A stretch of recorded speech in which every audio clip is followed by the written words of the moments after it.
Hello friends, welcome to Jasnith channel. So Vijay டிவியோட super singer season 11 மேடையில் பாடகர் உன்னிகிருஷ்ணன் சார் குரலில் பாடிட்டே வந்து டக்குன்னு பாடகி அனுராதா ஸ்ரீராம் மேடத்தோட குரலுக்கு மாறி ஒட்டுமொத்த அரங்கத்தையுமே ஜட்ஜஸையும் வாயடைக்க போக வச்ச ஒரு குரல் தவசிலி.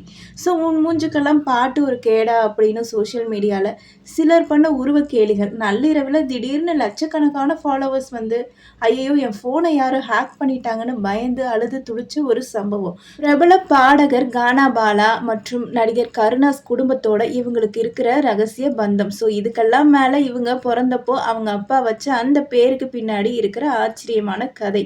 ஸோ இன்னைக்கு நம்ம இந்த வீடியோவில் தவசிலி தன்ராஜோட வாழ்க்கையில் நடந்த யாருக்குமே தெரியாத சில சுவாரஸ்யமான சம்பவங்களை தாங்க முழுசாக பார்க்க போகிறோம். ஸோ வீடியோவை ஸ்கிப் பண்ணாமல் கடைசி வரைக்கும் பாருங்கள். ஸோ தவசிலியோட பயோகிராஃபியை அவங்களோட பேரில் இருந்தே ஆரம்பிப்போம். ஸோ பொதுவாக நமக்கு பேர் வைக்கும்போது தமிழில் ஏதாச்சும் ஒரு அர்த்தம் இருக்கா அப்படின்னு பார்த்து பார்த்து வைப்பாங்க. ஆனால் தவசிலி அப்படிங்கிற பேருக்கு எந்த அர்த்தமும் இல்லையாமா. ஸோ தெரியாது அப்படின்னு சொல்லியிருக்காங்க. ஸோ உண்மையிலேயே அந்த பேருக்கு எந்த ஒரு தமிழ் அர்த்தமும் கிடையாதான். ஸோ தவசிலி பிறந்து வளர்ந்தது எல்லாமே நம்ம சென்னையில் இருக்கிற ஒரு எளிய குடும்பத்தில் தாங்க. ஸோ அவங்க பிறந்தப்போ பர்த் சர்டிஃபிகேட்டுக்கு உடனே பேர் கொடுக்கணும். ஸோ அந்த சூழ்நிலையில் அப்போ தான் அவங்க அப்பா தன்ராஜ் அவங்களுக்கு மனசில் டக்குன்னு தோணுன வாயில் வந்த பேர் தான் தவசிலி. ஸோ அர்த்தமே இல்லாத ஒரு பேராக உருவான தவசிலி இன்னைக்கு தன்னோட திறமையால் ஒட்டுமொத்த தமிழகமும் உச்சரிக்கும் ஒரு பேராக மாறியிருக்கு. ஸோ அப்படிங்கிறது தான் இதோட மிகப்பெரிய சுவாரஸ்யம். ஸோ தவசிலிக்கு இசை எப்படி ரத்தத்திலே ஊறி போச்சு அப்படிங்கிற கேள்வி நிறைய பேருக்கு இருக்குது. ஸோ தவசிலியோட அப்பா தன்ராஜ் அவர்கள் ஒரு சாதாரண ஆள் இல்லைங்க. அவர் ஒரு ஃபுல் டைம் தபேலா இசை கலைஞர். ஸோ குயில் பாட்டு அப்படிங்கிற ஒரு மிகப்பெரிய மேடை ஆர்கெஸ்ட்ரா ட்ரூப்பில் பல வருஷமாக தபேலா வாசிச்சுக்கிட்டு வந்தவர். ஸோ வீட்டில் எப்போதுமே தபேலா சத்தமும் பாட்டு கச்சேரிகளுமே இருந்துகிட்டே இருக்குமாமா. ஸோ தவசிலிக்கு வெறும் 1 வயசு இருக்கும்போதே தாளம் போட்டு பாடுற பழக்கம் வந்துருச்சா.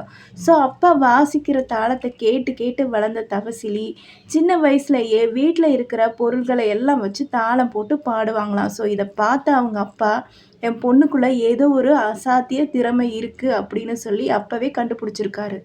ஸோ தவசிலி ஃபஸ்ட் ஸ்டாண்டர்ட் படிக்கும்போது தான் வாழ்க்கையில் முதலாக ஒரு திருப்பு முனை நடந்திருக்குங்க. ஸோ பள்ளி மேடையில் ஏறி முதலாக யமுனை ஆற்றிலே அப்படிங்கிற பாட்டை பாடுறாங்க. அந்த சின்ன வயசில் அவங்க பாடின ஸ்ருதியும் அந்த நேர்த்தியும் அங்கே இருந்த எல்லோரையுமே ஆச்சரியப்பட வச்சிருக்கு. ஸோ அன்னையில் இருந்து அவங்க அப்பா தன்ராஜ் தவசிலியை தன்னோட நிழல் மாதிரியே கூட்டிகிட்டு போக ஆரம்பிச்சிருக்காரு. ஸோ எங்கே கச்சேரி நடந்தாலும் தவசிலியை முன்னாடி உட்கார வச்சு இசையை கற்றுக் கொடுத்துருக்காரு.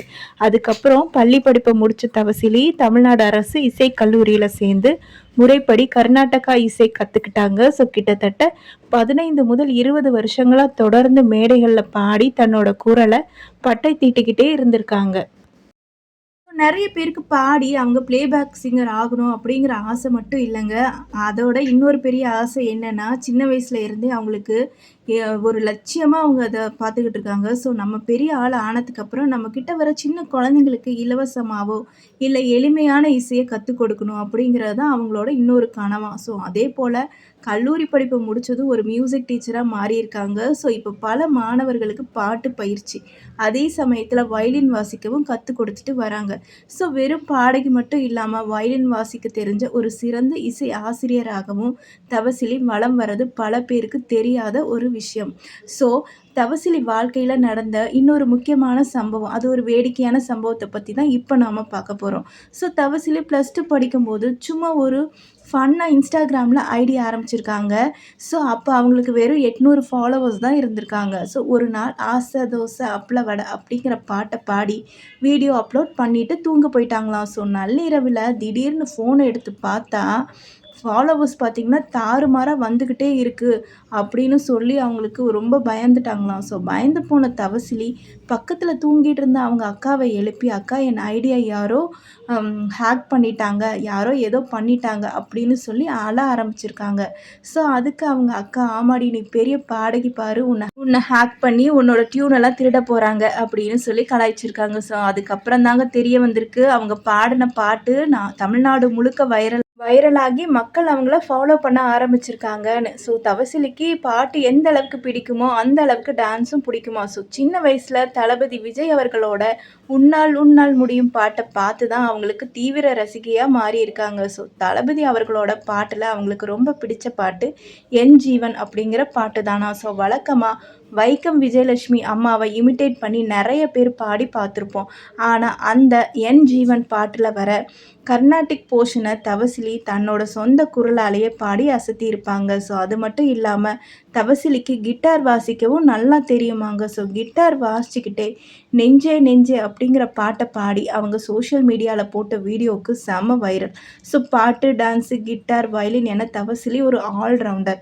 ஸோ சினிமா உலகத்தில் கானா பாலா அவர்கள் தவசிலியோட குடும்பத்துக்கு ரொம்பவே க்ளோஸ் ஃப்ரெண்டாமாங்க. ஸோ அவர் கூட சேர்ந்து நிறைய ஸ்டேஜ் ஷோக்களில் தவசிலி பாடியிருக்காங்க. ஸோ அதே போல் நடிகர் கருணாஸ் மற்றும் கிரேஸ் கருணாஸ் இவங்களையும் அத்தை மாமா அப்படின்னு கூப்பிடுற அளவுக்கு ஒரே குடும்பமாக பழகிட்டு வராங்களாம். ஆனால் இவ்வளவு திறமை இருந்தும் தபசிலி பல நெகட்டிவ் கமெண்ட்ஸையும் சந்திக்க வேண்டி இருந்திருக்கு. ஸோ மூஞ்சிக்கெல்லாம் பாட்டு ஒரு கேடா, இந்த மூஞ்சியை வச்சுக்கிட்டு எப்படி மேடையில் பாடுற அப்படின்னு அவங்கள பாடி ஷேமிங்லாம் பண்ணி நெகட்டிவ் கமெண்ட்ஸ்லாம் போட்டாங்க. ஸோ பாட்டு பாடுற திறமைக்கும் ஒருத்தவங்களோட உருவத்துக்கும் என்ன சம்மந்தம்னு தவசிலி மனசு உடஞ்சி போன நேரங்களும் உண்டாம். ஆனால் அந்த கஷ்டமான காலத்தெல்லாம் தாண்டி அவங்களோட திறமை மட்டும்தான் அவங்கள அடுத்த கட்டத்துக்கு நகர்த்தி கூட்டிகிட்டு வந்திருக்குங்க. எப்படியாவது தன்னோட திறமையை உலகறிய செய்யணும் அப்படின்னு காத்துக்கிட்டு இருந்த தவசிலிக்கு Vijay TV super singer season 11 ஒரு மிகப்பெரிய மேடையாக அமைஞ்சது. ஸோ மேடைக்கு வந்த முதல் பாட்டிலேயே நடுவர்களை வியக்க வச்சுருக்காங்க. ஸோ குறிப்பாக பாடகர் உன்னிகிருஷ்ணன் பாடின ஒரு பாட்டை பாடிட்டு இருக்கும் போது திடீர்னு அனுராதா ஸ்ரீராம் மேடத்தோட குரலுக்கு மாறி இமிட்டேட் பண்ணி பாடின அந்த ஒரு நொடி ஒட்டுமொத்த அரங்கமும் அதிர்ந்து போச்சு. ஸோ இதை பார்த்த பிரபல இசையமைப்பாளர் தமன் அவர்கள், இந்த ஷோ முடிஞ்ச வெளியாக வரும்போது நீங்கள் கண்டிப்பாக ஒரு பிளேபேக் சிங்கராக தான் வரப்போகிறீங்க, என் இசையில் உங்களுக்கு வாய்ப்பு தரேன் அப்படின்னு மேடையிலேயே வாக்குறுதி கொடுத்துருக்காரு. ஸோ அது மட்டும் இல்லாமல் தமிழ் சங்கத்தில் பாடாத கவிதை அப்படிங்கிற ஒரு பாட்டை ஒரிஜினல் பாடகி குரல் மாதிரியே பாடி இப்போது சீசன் 11ஓட டைட்டில் வின்னர் ஆகிற அளவுக்கு முன்னேறி நின்றுருந்தாங்க. ஸோ ஆனால் அவங்க வந்து டைட்டில் வின் பண்ணலை. ஸோ அவங்க வந்து ஒரு ரன்னர் அப் ஆனாங்க. ஸோ அர்த்தமே இல்லாத பேரோட பிறந்த ஒரு பொண்ணு, உன் மூஞ்சுக்கெல்லாம் பாட்டு ஒரு தேவையா அப்படின்னு ட்ரோல் பண்ணவங்க முன்னாடி இன்றைக்கி தன்னோட திறமையால் லட்சக்கணக்கான மக்களோட மனசில் ஜெயிச்சு நிற்கிறாங்க. ஸோ நம்ம வாழ்க்கையிலையும் யார் என்ன சொன்னாலும் நம்ம திறமையையும் உழைப்பையும் மட்டும் நம்பினா கண்டிப்பாக ஒரு நாள் ஜெயிக்க முடியுங்கிறது தவசிலி ஒரு மிகப்பெரிய ரோல் மாடல். ஸோ தவசிலி சீசன் 11 பாடின பாட்டில் உங்களுக்கு எந்த பாட்டு பிடிச்சதுங்கிறத கீழே கமெண்ட் பாக்ஸில் சொல்லுங்கள். ஸோ இந்த வீடியோ உங்களுக்கு பிடிச்சிருந்தா மறக்காமல் லைக் பண்ணி, ஷேர் பண்ணி, சப்ஸ்கிரைப் பண்ணிக்கோங்க. ஸோ தேங்க்யூ ஃபார் வாட்சிங்.